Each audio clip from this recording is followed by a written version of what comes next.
बिस्मिल्लाहिर्रहमानिर्रहीम। अस्सलाम वालेकुम। हाँ जी स्टूडेंट्स, एक दो आर्टिकल रह गए थे चैप्टर 20 में से, जैसे कि properties and uses of X-rays हैं। तो पहले ये पढ़ते हैं। एक्सरेज के बारे में पहले भी बता चुका हूँ कि इनकी जो वेवलेंथ है इंतहाई शॉर्ट होती है, अप्रॉक्सीमेटली 10⁻⁻10 मीटर। वैसे 10 पिकोमीटर और 10 नैनोमीटर के दरमियान होती है। दूसरी बात, जो एक्सरेज हैं ये इलेक्ट्रोमैग्नेटिक वेव्स हैं, जस्ट लाइक रेडियो वेव्स, ठीक है, गैमा रेज, लाइट जो विजिबल लाइट है, अल्ट्रा वायलेट, इन जैसी वेव्स हैं जिनको कोई मीडियम रिक्वायर नहीं, ये वैक्यूम में भी ट्रैवल कर सकती हैं। दूसरी बात, ये हाई एनर्जी वेव्स होने की वजह से पेनिट्रेट कर जाती हैं बॉडी में। ये जो आप एक्सरे करवाते हैं, आपकी बॉडी के आर पार एक्सरे गुजर जाती है, तो पेनिट्रेशन पावर इनकी काफ़ी ज़्यादा है, ठीक है। हाई डोज इनकी काफ़ी नुकसानदेह भी है, ये डैमेज कर सकती है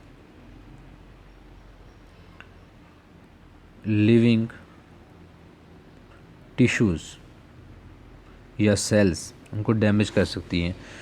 ये कैंसर के ट्रीटमेंट के लिए भी इस्तेमाल होती हैं और कैंसर कॉज भी कर सकती हैं, डिपेंडिंग के कितनी एनर्जी, कितनी डोज, कितनी हैवी एक्सरेज फॉल की गई हैं आपकी बॉडी पे। तो ये इनकी थोड़ी बहुत प्रॉपर्टीज। बाकी एक्सरे करते कैसे हैं वो देखते हैं। कहते हैं जी, X-rays have many practical applications in medicine and industry because X-rays can penetrate several centimeters into a solid matter, so they can be used to visualize the interiors of the materials opaque to ordinary light। जैसे खुदा न खासा कहीं से bone fracture हो तो आप x ray करवाते हैं।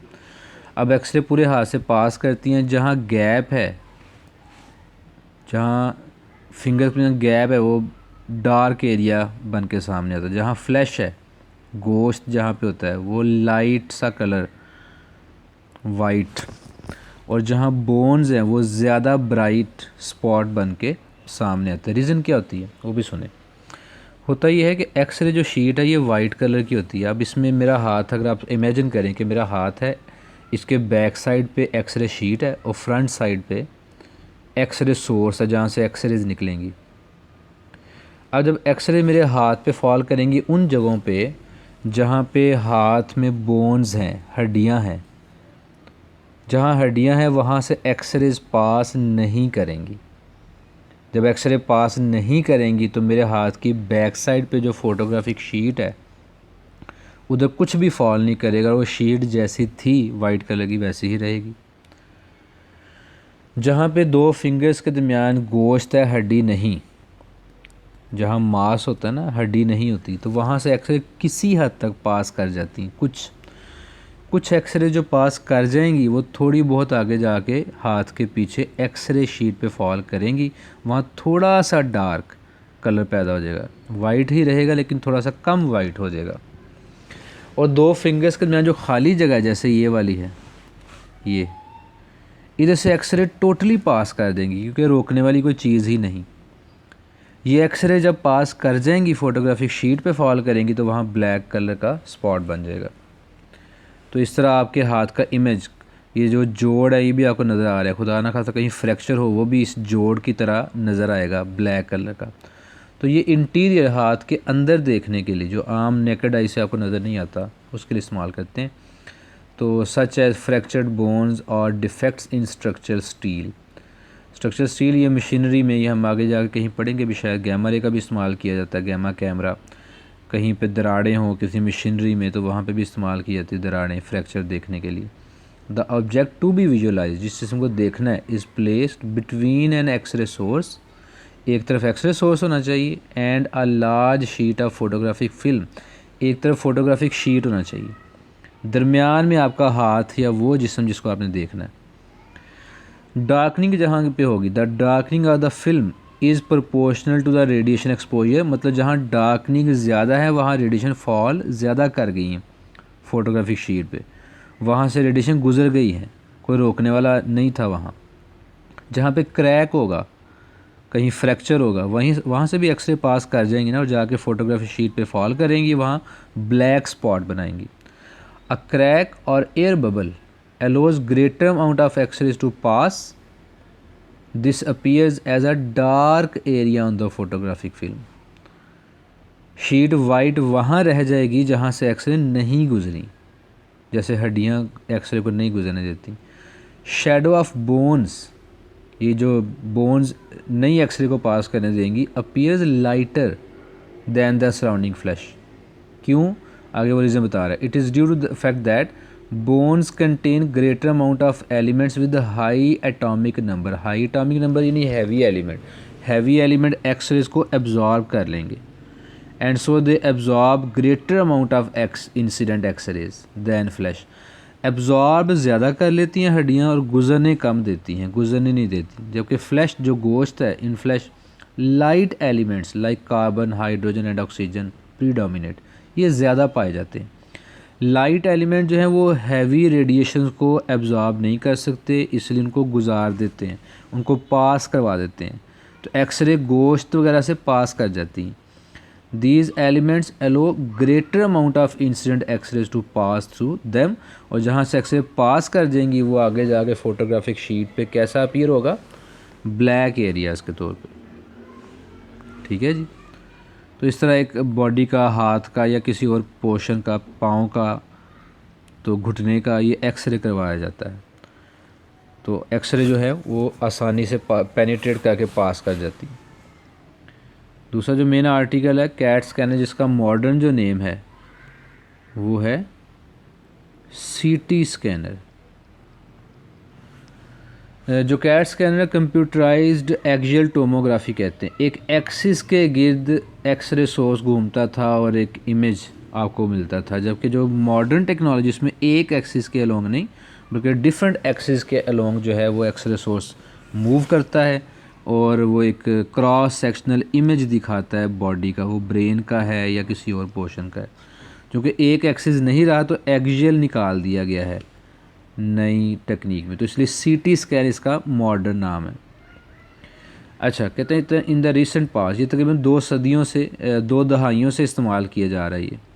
जिन साइंटिस्ट ने ये ईजाद किया था उनको नोबेल प्राइज़ भी मिला था इस पर। In the recent past several vastly improved X-ray techniques have been developed. One widely used system is computerised axial tomography. The corresponding instrument is called CAT scanner या सीटी स्कैनर जैसे आजकल कहा जाएगा। ये होता क्या है, अगर आप साइड पे डायग्राम देखें, ये एक्सरे सोर्स है जहाँ से फैन शेड फैल के एक्सरे फॉल कर रही हैं ऐसे। किस पे? वो जो बंदा ये सर उसका नज़र आ रहा है, उस बंदे पे जिसको बेड पे लिटा के तो एक मशीन एक सर्कुलर से होल के अंदर उसको भेजाता। भी मैं एक वीडियो इसकी यूट्यूब से आपको दिखाता हूँ। तो उसको एक टनल में या एक रिंग में गुजारा जाता है। उस रिंग में एक्सरे सोर्स मौजूद होता है जो एक्सरे फेंकता है पूरी बॉडी पे, और जो एक्सरे उस बॉडी से पास करती हैं उन एक्सरेज की बिना पे एक इमेज बनाता है कंप्यूटर। आम एक्सरे जो ऊपर हमने पढ़ा इसमें कंप्यूटर नहीं, इसमें तो एक्सरे शीट थी ना। जबकि कैट स्कैनर में कंप्यूटर अपनी स्क्रीन पे इमेज डेवलप करता है, कंप्यूटर अपनी स्क्रीन पे इमेज दिखाता है आपको, जो कि बेहतरीन इमेज होता है, डिफरेंट एंगल से इमेज लिया जा सकता है। तो कहते हैं the X-ray source produces a thin fan shaped beam that is detected on the opposite side of the subject. मतलब एक तरह से एक्सरे फॉल कर रही है, नीचे ये डिटेक्टर लगे हुए हैं, ये वाले बॉडी से पास करने के बाद डिटेक्टर पे एक्सरे फॉल करेंगी। अच्छा, तो एक्सरे जो हैं कहते हैं opposite side of the subject by an array of several 100 detectors in a line. Arrangement, कई 100 डिटेक्टर लगे होते हैं जो ये डिटेक्ट करते हैं कि जिस्म में से कितनी एक्सरेज पास करके आई हैं। Each detector measures absorption of X-rays along a thin line through the subject. हर डिटेक्टर ये देखता है कि कितनी एक्सरेज उस तक पहुंची हैं। जो जिस्म के मोटे हिस्से होंगे या ज़्यादा डेंसिटी वाले हिस्से होंगे या बोन्स वाले पार्ट्स होंगे, वहाँ से एक्सरे ज़्यादा पास नहीं करेंगी और उन हिस्सों के नीचे जो डिटेक्टर्स होंगे वो कम डिटेक्शन करेंगे एक्सरेज़ की। जबकि जहाँ हड्डियाँ नहीं होंगी, गोश्त है या हड्डियाँ बारीक हैं, जैसे पाँव की उंगलियाँ, हाथ की उंगलियाँ, यहाँ हड्डी बारीक होती है और टांग जो है इसकी बोन ज़रा ज़्यादा मोटी होती है। तो जहाँ हड्डियाँ नहीं हैं वहाँ से एक्सरे ज़्यादा पास कर जाएंगी और डिटेक्टर्स ज़्यादा डिटेक्शन करेंगे, ज़्यादा इंटेंसिटी डिटेक्ट करेंगे एक्सरेज़ की।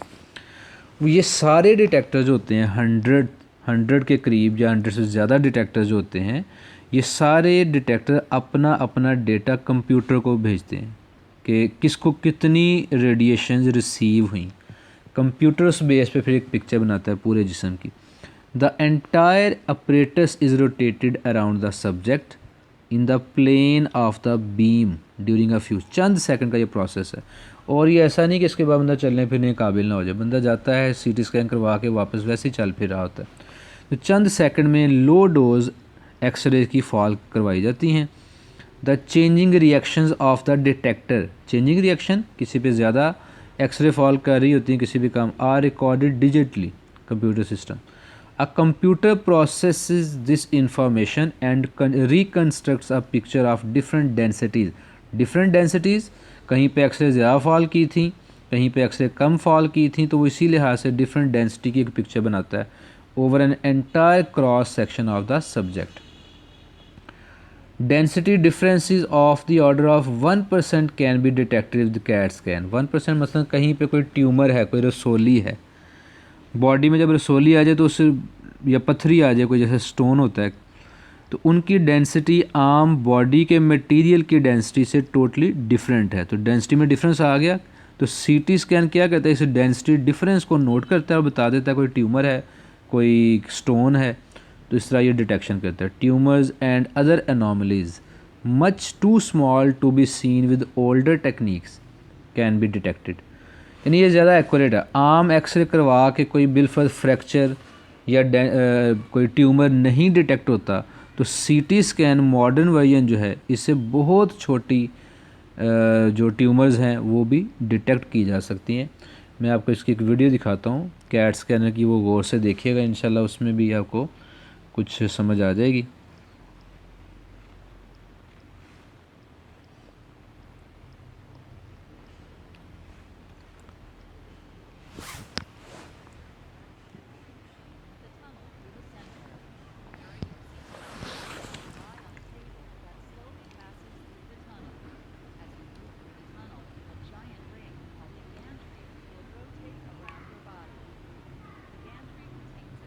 ये एक्सरे सोर्स है।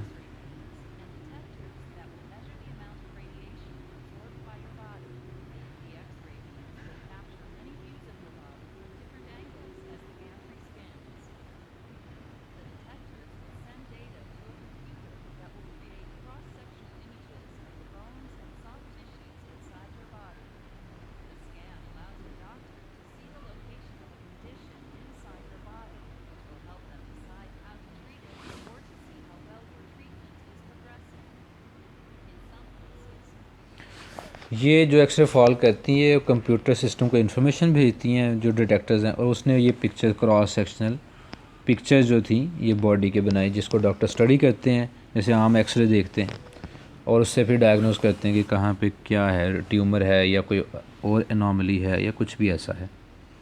ठीक है जी, ये थी जनाब आपकी कैट स्कैनर। तो नेक्स्ट आर्टिकल फिर इंशाल्लाह वो जो लास्ट आर्टिकल भी है स्मार्ट स्लैब में फिर पढ़ेंगे। आज के लिए इतना ही बेटा, अल्लाह हाफिज़।